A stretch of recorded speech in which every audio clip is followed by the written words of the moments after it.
Love to experience historic events unfolding in real time in broad daylight with genuinely no democratic pressure valve or no way of like combating even a little bit of it. Fox News, they're saying on Fox News that Trump is considered a tactical nuke on Iran. God help us. Heinrich on Iran. An article stated that Trump was considering a tactical nuke, that it was not one of the options that was presented to him. I was just told by a top official here that none of that report is true, that none of the options are off the table. What the f? Correspondent Jackie Heinrich, fresh from the White House briefing. Hi, Jackie. Hey, Martha. There have been a lot of... No, they're saying that Trump is denying that any of the options are off the table. Trump caution on Iran strike linked to doubts over bunker buster bomb, officials say. Exclusive, the likelihood of a successful U.S. strike on the Iranian nuclear facility buried deep underground at Fordow is a topic of deep contention, defense officials say. Oh my God. Oh my God. It's because there is no guarantee that even bunker busters, the GBU-57, will be able to hit Fordow, and that they might have to use numerous missiles, or rather a tactical nuke, which is of course just a nuke. The idea that there is a baby nuke or a mini nuke is ridiculous. Also, Seymour Hersh is reporting here. Hersh, despite Trump's denials, the plan is to bomb Fordow this weekend, so the market isn't too up by Monday open. I have been told that the White House has signed off on an all-out bombing campaign in Iran, but the ultimate target is the centrifuge is buried at least 80 meters below the surface at Fordow, will, as of this writing, not be struck until the weekend. Delay has come at Trump's insistence because the president wants the shock of the bombing to be diminished as much as possible by the opening of Wall Street trading on Monday. Trump took issue on social media this morning with a Wall Street Journal report that said he had decided on the attack on Iran, writing that he had yet to decide on a path forward. References to tactical nuclear weapons in this otherwise great Guardian story by Hugo Lowell are misleading. The U.S. would drop a strategic B-61-11 nuclear Earth penetrator with a yield of 300 to 400 kilotons. Hiroshima and Nagasaki were 15 and 21. The effectiveness of GBU-57 has been a topic of deep contention at the Pentagon since the start of Trump's term, according to two defense officials who were briefed that perhaps only a tactical nuclear weapon could be capable of destroying Fordow because of how deeply it is buried. Trump is not considering using a tactical nuclear weapon on Fordow, and the possibility was not briefed by Defense Secretary Pete Hegseth and the chairman of the Joint Chiefs of Staff, General Dan Kane, in the meetings in the White House Situation Room. Two people familiar with the matter said, but the defense officials who received the briefing were told that using conventional bombs, even as a part of a wider strike package of several GBU-57s, would not penetrate deep enough underground, that it would only do enough damage to collapse tunnels and bury it under rubble. Those in the briefing heard that completely destroying Fordow, which Israeli intelligence estimates go down as far as 90 meters, would require the U.S. to soften the ground with conventional bombs, then ultimately drop a tactical nuclear bomb from a B-2 bomber to wipe out the entire facility, a scenario Trump is not considering. So Donald Trump said that he was not considering this, at least according to the Guardian article, and this is a response to these articles that have come out, Trump responding to those articles saying all options are on the table. Headlines this afternoon, including one from The Guardian that claimed that the U.S. military has doubts about whether the bunker buster bombs could get the job done, and further claiming that only a tactical nuke maybe could finish it. And it further stated that the president is not considering a tactical nuke, that it was not one of the options that was presented to him. I was just told by a top official here that none of that report is true. Yeah, they're saying the Guardian reporting is untrue, as in not to say like, oh, we're not even considering nukes.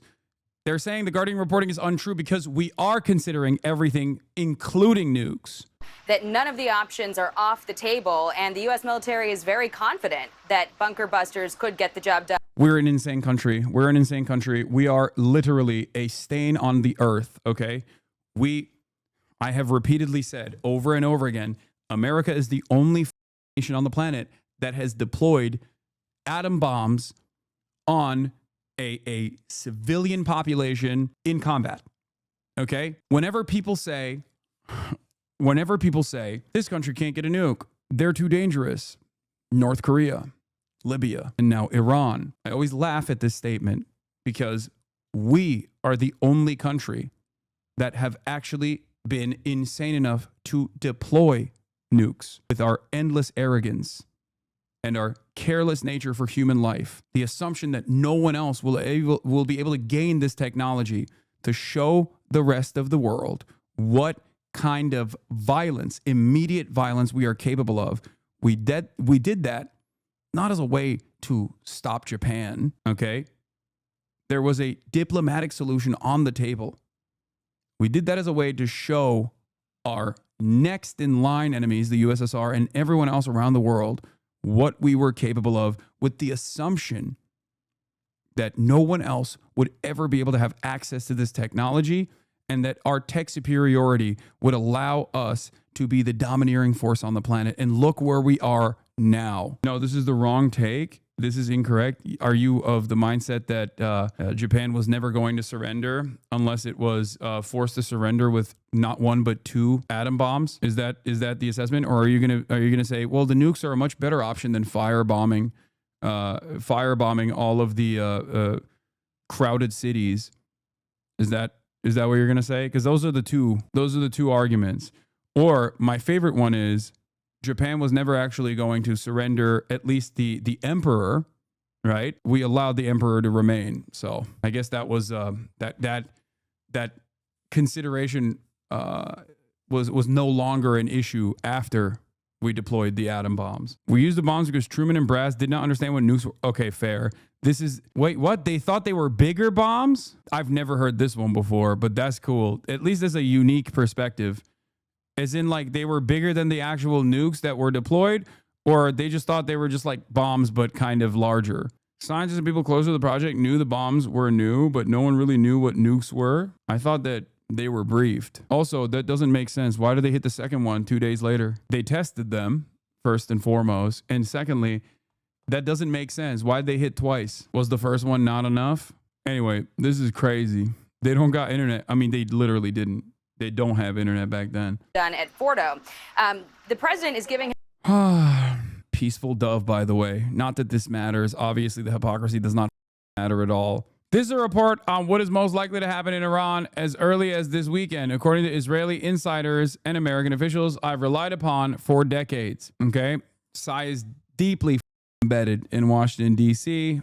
His reporting is excellent. He has a tremendous track record. So I have no reason to believe that this is not going to happen. American officials, it will entail heavy American bombing. I've vetted this reporting with a longtime U.S. official in Washington who told me that it will all be under control if Iran's Supreme Leader Ali Khamenei departs.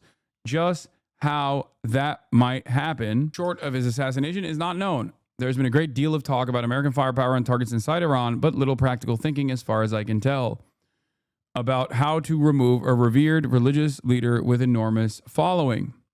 I reported from afar on the nuclear and foreign policy of Israel for decades. My 1991 book, The Samson Option, told the story in the making of the Israeli nuclear bomb and America's willingness to keep the project secret. The most important unanswered question about the current situation will be the response of the world, including that of Vladimir Putin, the Russian president who has been an ally of Iran's leaders.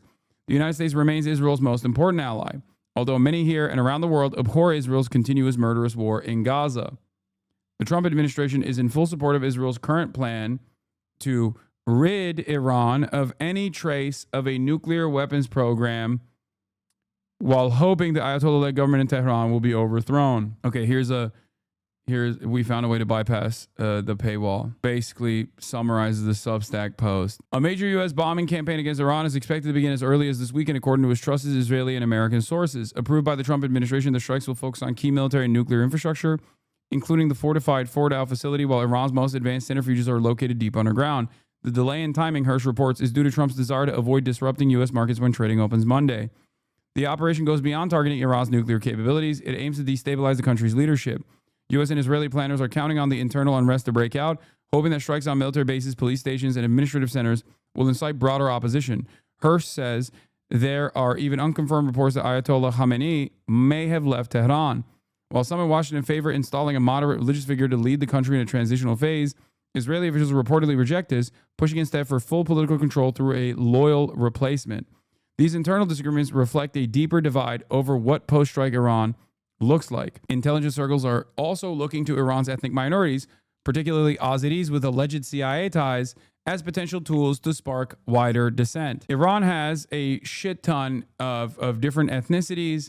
Azeris, of course, are aligned with, well, not the Iranian Azeris. I wouldn't say that all of them are, but Azerbaijan is aligned with Israel and Turkey. And Israel obviously gave weapons to Azerbaijan in exchange for a pipeline that basically supplies 65% of the entirety of the Israeli energy grid. That pipeline goes through. That pipeline, of course, goes through Khamenei is Azeri. Yeah, but I'm saying that there is discontent amongst different ethnic groups. One of the groups that they could tap could be the Azeri groups. There's also Kurdish factions as well. Is this reporter to be trusted? Yes, this is a summarization of the Substack article from Seymour Hersh. Seymour Hersh's reporting is fairly solid. Now, again, this might not unfold at all. Okay, this is not a given. Make no mistake.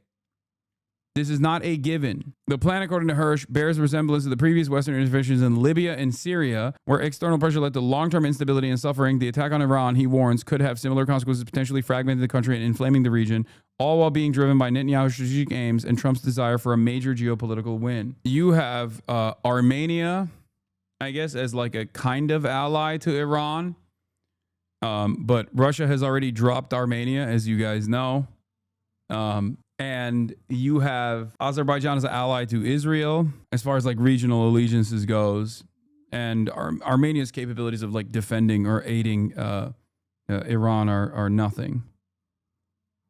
Armenia dropped Russia first and can't be trusted by Iran at all. Israel said they moved their enriched uranium to a secure location. We are following breaking news. The Here's White the House update. is now. Trump is going to wait 2 more weeks for diplomacy. Here's my assessment. Wee woo, speculation alert. We don't know how much Israel has in its arsenal of defense. We don't know. That's obviously confidential. Judging by the reports on both Wall Street Journal and everywhere else, it seems like their stock is being depleted at an alarming rate. And Israel cannot entertain this belligerent use of force, this escalation, without having sufficient defenses. I suspect that Israel, not the small interceptors, by the way, I'm not talking about the Tamir interceptors. Those are whatever, right?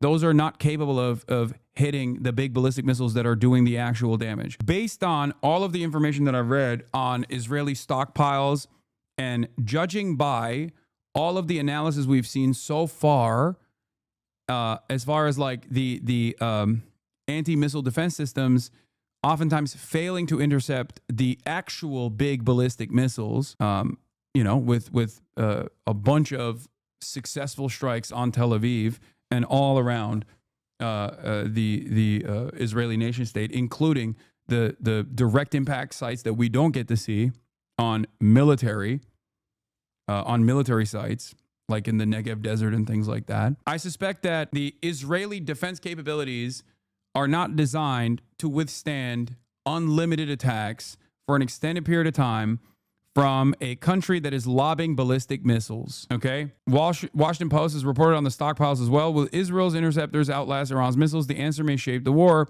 Israel's firing interceptors fast as it can produce them. That has raised questions within the Israeli security establishment about whether the country will run low on air defenses before Iran uses up its ballistic arsenal, according to 8 current and former officials. Now, what's interesting about this is just the interceptors. They're talking about when they say interception or when they say Iron Dome, that is colloquially a much broader umbrella of defenses. You have American THAAD anti-air defense systems that were sent to Israel after Operation True Promise 1 or 2. I think it was after 2 that they sent those because those had direct impact sites. You have the THAAD system. You have, which is insanely expensive. The THAAD system is both insanely expensive and America can't consistently resupply. Okay. We've seen some of the THAAD systems actually fail as well. You also have Arrow, the Arrow defense systems. Those are for ballistic missiles. Okay. You also have the David Sling system, again, for ballistic missiles. And then you have the Iron Dome. What is actually known as the Iron Dome is an Israeli-American project that is there for short-range missiles and drones, right? All of these systems that they have to be consistently replenished, okay? Because they don't have an endless supply of these missiles. These missiles are, for example, I think the media, NBC, tends to use Iron Dome as a stand-in for Israel's multi-layered missile defense, which is very misleading. I'm interpreting the NBC report as entire multi-layered defense system only intercepting 65% of the missiles, including David Sling, Arrow, and THAAD. Iron Dome itself is pretty against ballistic missiles. It's kind of a last-ditch effort, as we saw when they deployed like 20 Iron Dome missiles, and none of them intercepted the ballistic missile in that video that we saw a night ago. That's the main question. My speculation is Israel will run out sometime next week of all the big boys that are necessary for the actual defense, because the ballistic missiles are the big boys. Those are the ones that they have to intercept. The drones are limited in their impact. You can overwhelm with the drones, and if you don't have any air defenses, then drones can be impactful, but clearly Israel is very good in terms of the Tamir interceptors, which also can run out, for the record. But these systems are unimaginably expensive, and I suspect they have like a 2-week window. And that is precisely the reason why I'm saying that Israel has to either A, if they're not going to allow, if America is not going to interfere, Israel has to go in and blow up all of the launchers. But they have been incapable of doing this. They have not been able to blow up all the launchers. So as long as missiles are still coming in, they can slow down the number of missiles that they need to intercept, but they can't stop it altogether. So if they can't blow up all the launchers and they're still getting hit with missiles, that timeline might extend a little bit, but it's still going to be consequential, as it has been for the past couple of days. This is the reason why America has to join. If they want to do a long war of attrition, America has to join so that American bases will become missile sponges. Because every missile that is being deployed in the direction of an American base is a missile that is not being sent to Tel Aviv. That's what I think is the plan here. And that's why I think they're going to do this perhaps this weekend. This is speculation again. This is complete speculation. I'm telling you right now, there is no way to know that this is what's going to happen. This is, judging by what I have seen thus far, I suspect that their goal ultimately is to bring in the United States of America so that they can at least change some of the strike targets away from Israel, because they won't be able to defend Israel, to American bases in the region, which are ultimately defenseless, by the way. American bases in the region, if they were struck with these kinds of ballistic missiles, would go bye-bye. American bases in the region do not have the same level of anti-aircraft defense systems that Israel has on Israel proper. The American resources in the region are obviously also focusing on, American resources in the region are exhausted as well, and because they're focusing on defending Israel. There are so many bases surrounding Iran that there is no way that they'd be able to successfully defend every single American base. This is part of the reason why they also pulled some of the troops away, and the embassies and the family members of embassies away from the region. American bases are protected by the principle that if you strike an American base, you're striking against America. That's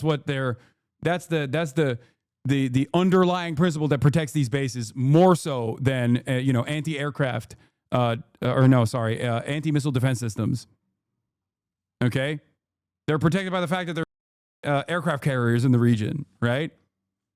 But if America decides to strike Iran and enter the conflict, then Iran has to strike against America. Iran has to retaliate against America. Would America ask for help from NATO countries after these hypothetical attacks? No, who's to say that they haven't already? Who's to say that other NATO nations aren't already en route and have been offering surveillance capabilities and refueling capabilities to both Israeli fighter jets and also the Israeli Air Force in general, both in Gaza and in Lebanon and in numerous other places that Israel has chosen to attack? Didn't they strike multiple U.S. bases after Trump assassinated Soleimani, though? Why did that not escalate further?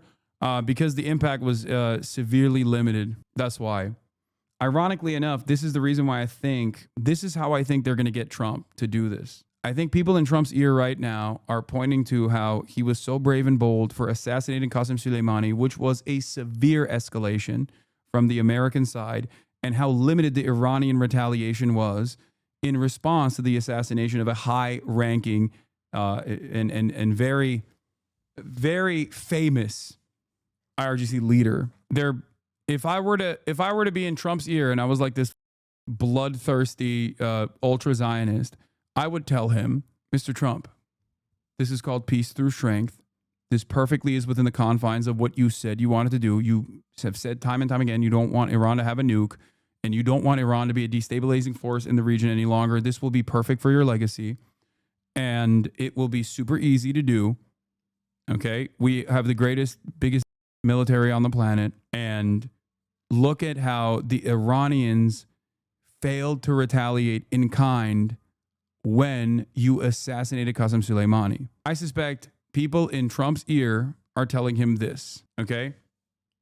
They're pointing to a time when Trump, in the last administration, did something against Iran that was a severe escalation, and that Iran did not retaliate in response in a way that was so severe that it escalated the conflict. This is why I think I hope this doesn't happen, but my big fear is they hit Fordow with American weapons as a mechanism to become to turn the American bases in the region into bullet sponges, basically, and missile sponges, so that beautiful Israel does not get targeted, because beautiful Israel does not have enough anti-air defenses to withstand a war of attrition directly between Iran and Israel. Big, beautiful Israel.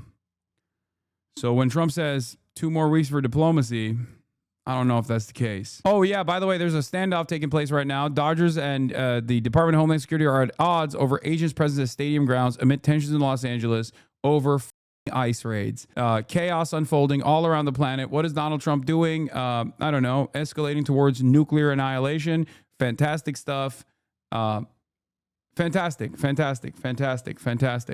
Love to experience historic events unfolding in real time in broad daylight with genuinely no democratic pressure valve or no way of combating even a little bit of it, because the very idea of the democratic process existing is blowing up right in front of our eyes. Something that I have talked about routinely, but it still sucks when you are experiencing it. Definitely not great.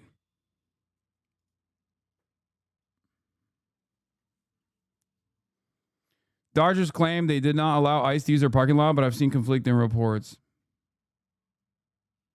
Bengaldeş diye Fatih Altaylı da diyor. Eski hali o olabilir.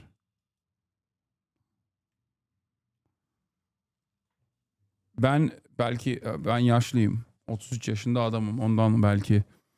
All right. Here's Seymour Hersh, legendary journalist, one of the greatest living investigative reporters of basically every generation. Okay, now Turks used to say Bangladesh, and now they say Bangladesh. So I wasn't wrong. Turks used to mispronounce it. And because I'm 33 years old and an old man,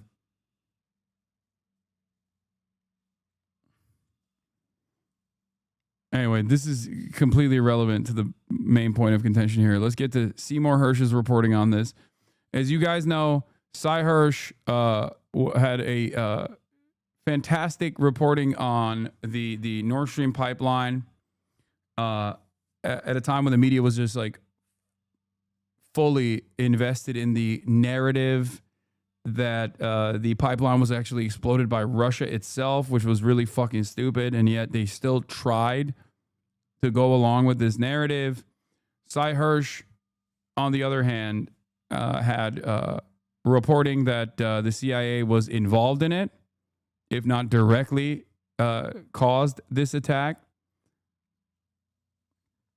I still lean on the side of CIA involvement rather than Ukrainians doing this on their own, considering the sophistication necessary and the training necessary to be able to conduct a deep sea explosion such as this one, like the tools necessary and the expertise necessary to be able to do this and the training necessary to be able to do this, I don't think Ukraine is capable of pulling that off on their own. Anyway, he's come out with more reporting.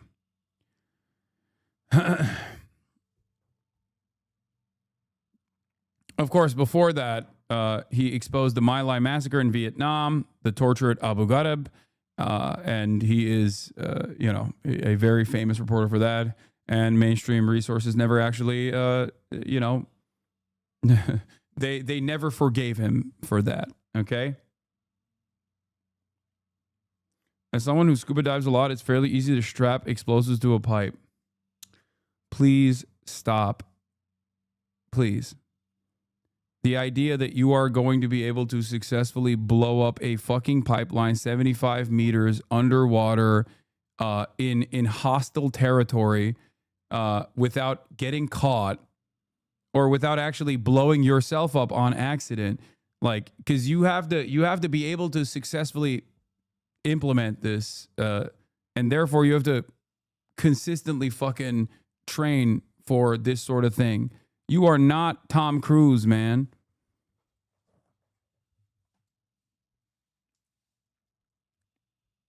It's a thick ass pipe that was designed to withstand like natural disasters.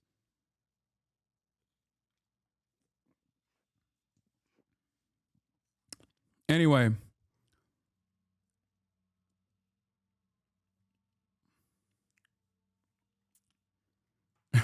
chatters be like, nah, not me. I'm different.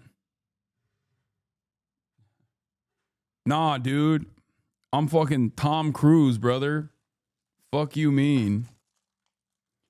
I'm fucking Thomas Jebediah Cruz. Is Mission Impossible. More like Mission Possible for me. Armchair saboteur is crazy. Yeah. Dude, it's just like when I fucking dove to see the coral reef, you know? Same experience necessary. There are probably a collective total of like 100 people on the planet that are capable of doing a sophisticated act of sabotage like this. And there are chatters in my chat, like literally